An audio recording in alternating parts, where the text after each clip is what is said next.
ఉగాదికి సంబంధించి 3 పకారాలు చాలా ముఖ్యం. పచ్చడి, పంచాంగం, పద్యం. ఈ 3 పకారాలే ఉగాది. ఏమిటి పచ్చడి ప్రత్యేకత?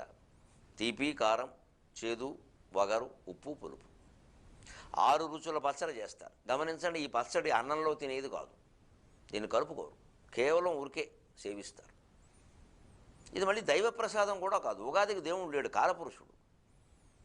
ఊరికి కొత్త సంవత్సరం అని ఆనందంతో చేసుకునే పండుగ, దానికి దేవుడు లేడు. అలాగని దేవుడి గుళ్ళోకి వెళ్లకుండా ఉండవు. మామూలుగా వెళ్ళని వాడు కూడా ఉగాది నాడు గుళ్ళోకి వెళ్తాడు. ఎందుకంటే సంవత్సరం మొదటి రోజు అంటే అందరు దేవుళ్ళు దీనికి దేవతలే. ఈ పచ్చడి ప్రత్యేకత ఏమిటంటే, ఈ రకరకాల రుచుల సమ్మేళనంగా నీ జీవితం సాగాలి. దీనికి భౌతికంగా ముందు అర్థం, ఈ 6 రుచులు రోజు మన భోజనంలో ఉండేలా చూసుకోవాలి.